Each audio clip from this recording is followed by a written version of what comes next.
for Geminis. This is going to be for the first half of December. But before I get into that, if you can just like this video and subscribe, hit that lovely subscribe button below. It really helps.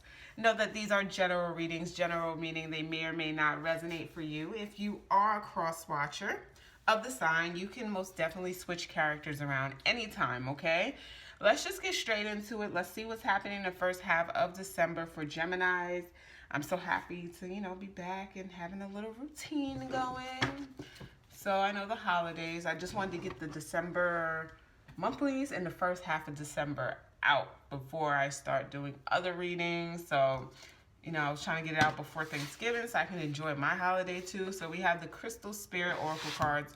We're going to pull a crystal from here. If it resonates for you, feel free to look it up, purchase it. Maybe you want to carry it around first half of December. Oops, sorry, they're falling out. So let's see what crystal resonates with my lovely Geminis. First half of December. Spirit, what crystal resonates or what crystals will be beneficial? What crystal will be beneficial to my lovely, lovely Gemini? Ooh, I wonder what that could be. Let's see. Ooh, you got rhodonite. Look at that. What a beaut. Let me put that down one moment. I like to show the illustrations. So it's 47. 47 breaks down to 11. To me, 11's, all about the manifestations and making things happen. Found it. So the essential meaning says harmony in relationships, easily connecting with others, generosity, reciprocity, discovering hidden talents to share with others. So I'm going to read, there's two breakdowns. There's a relationship message, there's a prosperity message, and at the end I'm going to read the guided meditation, which is a lot shorter than the other two. So the relationship message. All of us have gifts to share and a deep longing to be needed. So open up to a partnership that allows both of you to give and receive. Now is the time for you to reach out and take what is freely offered and to recognize the continual flow of reciprocity between you and the people in your life.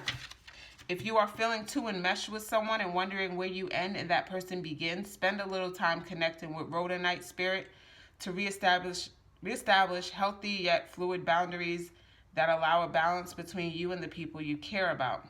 When you are generous yet aware of your worth, giving with a healthy sense of self, you attract those who respond in kind. Another sign got this, and I cannot recall who it was. Was it Cancer or Aquarius?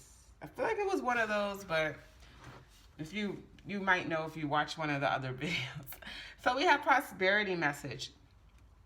So for you, Gemini, it says, remember that healer you meant to check out, that advisor you said you wanted to contact. Rhodonite spirit has come to say now's the time to reach out.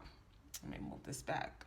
Connect with someone who can help you mend what has become frayed or even broken so you can ensure your prosperity will flow again. Perhaps it's time you explore some of your hidden talents and reveal them. You are called now to be fearless and generous.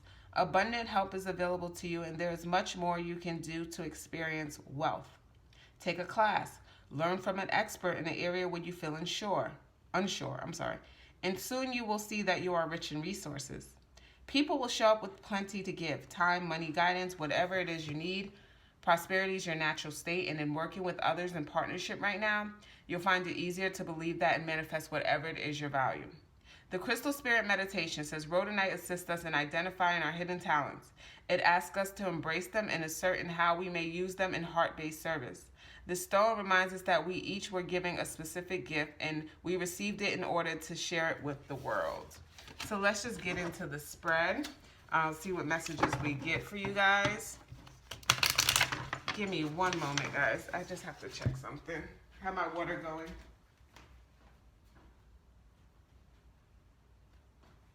Okay. I'm back. What messages do you have for Geminis first half of December? Messages for Geminis. First card up, Geminis. Ooh, Ace of Wands. Ace of Wands. You're feeling new. You're feeling fiery. You're feeling inspired. You have all these ideas and this creativity. You just don't know where to put it. Oh gosh, don't get too jittery. I feel like that, because I always think of Geminis having, sometimes you have a nervous like tick because your mind, right? You're mercurial. You're always like curious about things. You're always learning information. Information is always being fed into you. So you sometimes comes off like stay still, like you're indecisive or you're fickle. But it's just so much out there, and you know that you know that, and you enjoy that, and you like to learn as much as you can.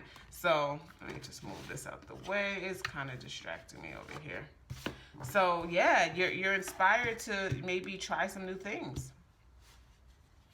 We have the Strength card, Leo energy. You could be dealing with a Leo. I hear that's good as far as connections, but I think a Strength card as having the fortitude, the strength to keep on, even when you don't get immediate results from something. Strength card is what keeps you going. So next we have Eight of Wands. Wow.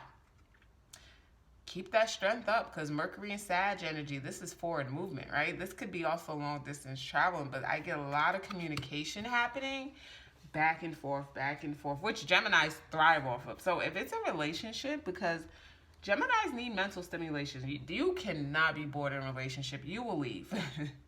You need someone that can keep up with you.